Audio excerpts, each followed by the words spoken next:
ازيكم عاملين ايه؟ احنا في حلقة جديدة من حلقات البودكاست. ازيك يا فاطمة، اخبارك ايه؟ كله تمام، كله حلو زي الفل. الحمد لله. انا مستنيه اغسطس يخلص. احنا بس خلاص كده. النفس بيروح.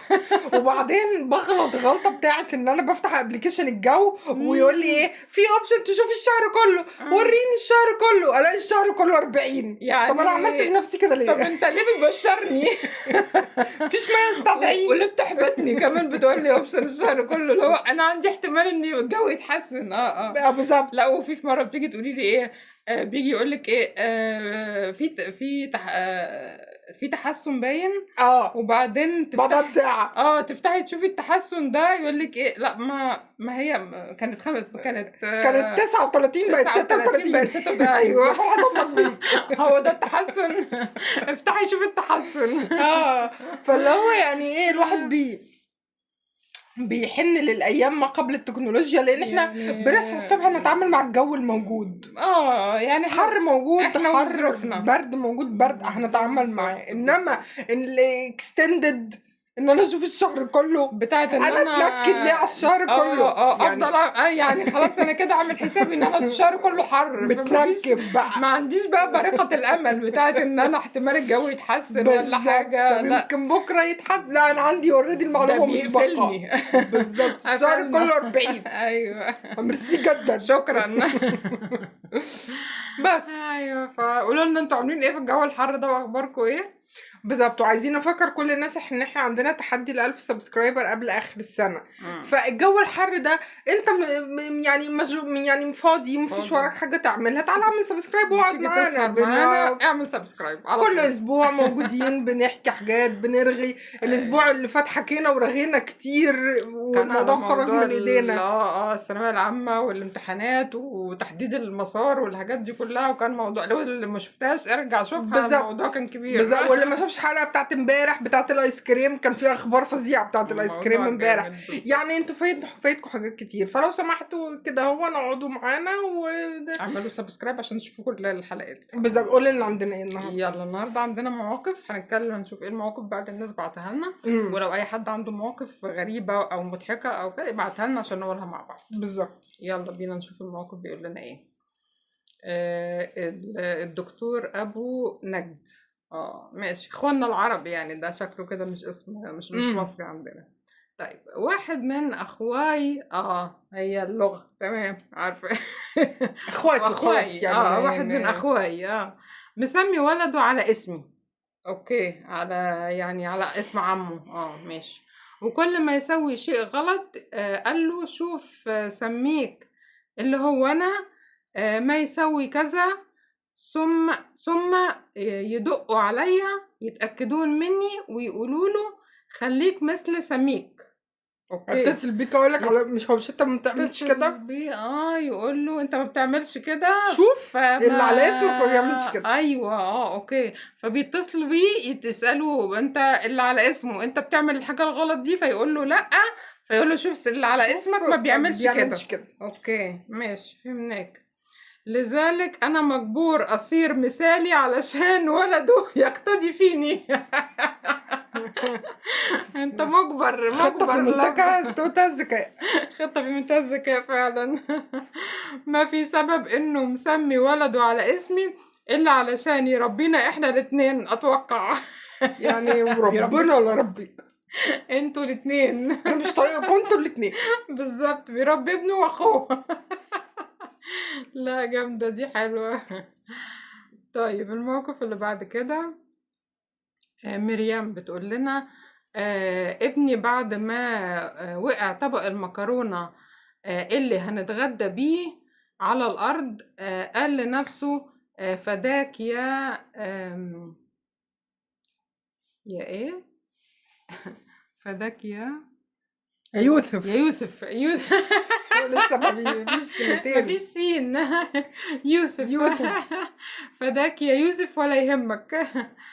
الله يسامحك، الله يسامح التربية الإيجابية على اللي اقترح فكرة وجودها.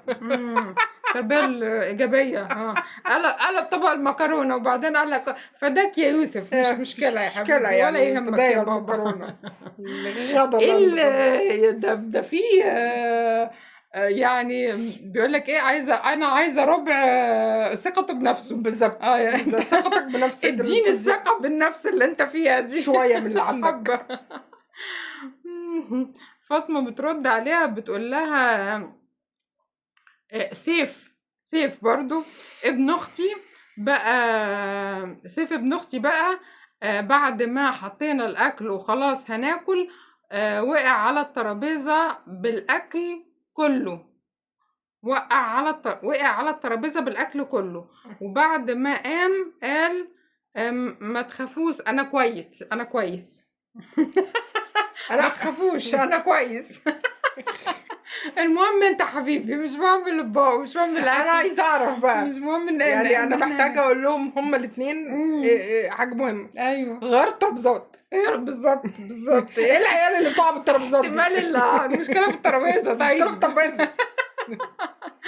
يعني عيل ياخد الترابيزه ويقع عليه. والاثنين لدغ. يوسف وسيف. معنى كده ان السنه اللي قدام وقع. يا اختي جميله. ايوه معنى كده ان هم 6 سنين. 6 سنين ده خد الترابيزه ووقع بيها ازاي؟ خد الترابيزه ونزل، عارفه اللي هو متجه. وبعدين قام عادي ما عندوش اي مشكله، قال لك انا ما تخافوش انا كويس. يعني ال 2 كيلو ونص ده وقع الترابيزه ازاي؟ ايه الرضا اللي انت فيه ده؟ طب هناكل ايه دلوقتي حضرتك؟ نلم الاكل من على الارض وناكله يعني ولا ايه؟ انت جميل. طيب الطريقة الصحية لحفظ أشيائك من السرقة على شاطئ البحر. طب دي بقى لو عارفة تبقى تحط لهم الصورة. احط الصورة. هتحط لنا الصورة جنبينا. الطريقة الصحيحة لحفظ أشيائك من السرقة. هتحطها جوه البامبرز وتقفل عليها، ويجي الراجل اللي بينظف الشط ياخدها ويرميها في الزبالة. ايوه كان في حد في مسلسل لمت الفريرات بتاعت مامتها وقالت لها انت بتستعملي فريرات اصليه فيها جلود حيوانات وحاجات زي كده، فانت لازم تخلصي منهم وترميهم، وده حرام ان انت تاذي الحيوان. فقالت لها لا ما تعمليش كده، بس هي خدتهم من وراها، راحت حطاهم في كيس وكانت هتروح تدفنهم في الجنينه، فجم بتوع الباسكت لقوا الكيس السودا محطوطه فراح لموها ومشيوا بيها. ده يا سعد ويا هنا اللي هيلاقيهم. لا كيس الفلورات ده هو مش ده المسلسل بتاع اللي هو البنت اللي كان عندها 8 عيال دي؟ ايوه. وكانت هي بقى حماتها وكلمت ابنها قالت له اسعد يونس اجري وروح ورا عربيه الزباله، اجري ورا عربيه الرش هات لي الفلورات بتاعتي. صاحبة السعادة. ايوه سعد يونس هي اللي كانت الفلورات بتاعتها. كلمت ابنها الدكتور اجري ورا عربية الرش ورا عربية الزبالة روح هات لي الفلورات بتاعتي. مش عارف كان في واحدة من البنات الصحاب اللي كانت مهووسة بالبيئة وكده، مش فاكرة مين اللي كانت بتقول لها، كانت هي بتخاف قوي على الحاجات بتاعة البيئة، كانت طلعت بقى بنتها في آخر المسلسل وهي اتفاجئت بوجودها، فما تستعمليش جلود حيوانات علشان ده غلط وكانت بتسيرها انا فاكره. ايوه ما تشربوش اللبن بتاع البقره عشان ده بتاع ولاد البقره مش بتاعنا احنا. بالظبط. كانت جميله، عامله الدور حلو جدا. وهي سعد يونس لما بتعمل كلاسي بتبقى فظيعه. فروراتي هاتولي الفرورات بتاعتي.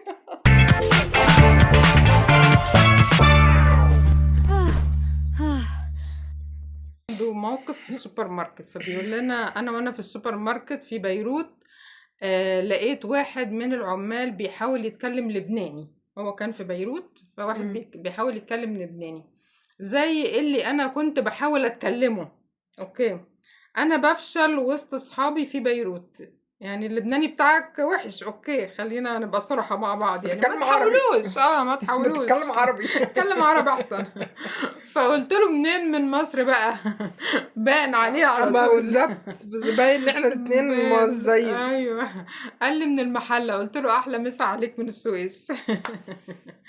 طب ردت عليه بنوته فبتقول له ايه: اول مره اروح نيويورك انا واماني قاعدين، هي اتنين بنتين، انا واماني قاعدين في مطعم في مانهاتن، وعمالين نهزر بصوت عالي، فجات لنا الويتر ومعاها طبق فيه تشوكلت كيك، وقالت لنا مستر جيمي صاحب المطعم بعت لكم دي.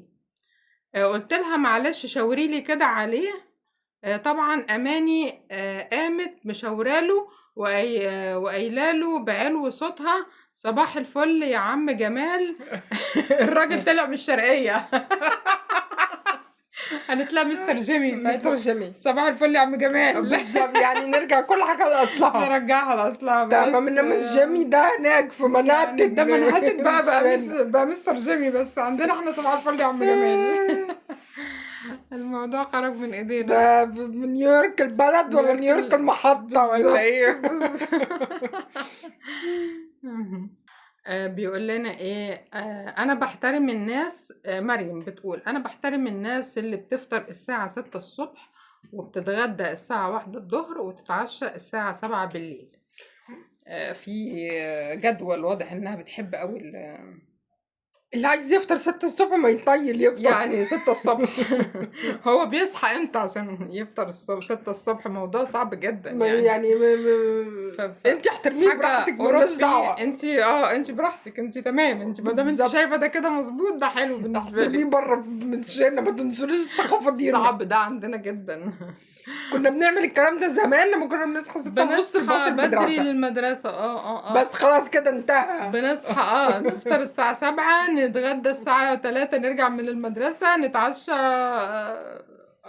كنا بناخد البريك الساعة 12 في المدرسة بناكل، ولما بنرجع الساعة 4 بناكل. بالظبط، بعد ما بنخلص شوية من الواجب ناكل، وبعدين الساعة 7 8 بالليل بنكون نايمين عشان بنصحى 7 الصبح. بالظبط، بيبقى صعب جدا. الكلام ده انتهى واحنا صغيرين، بس خلاص ما عادش دي الثقافة. ده ثقافة صعبة جدا.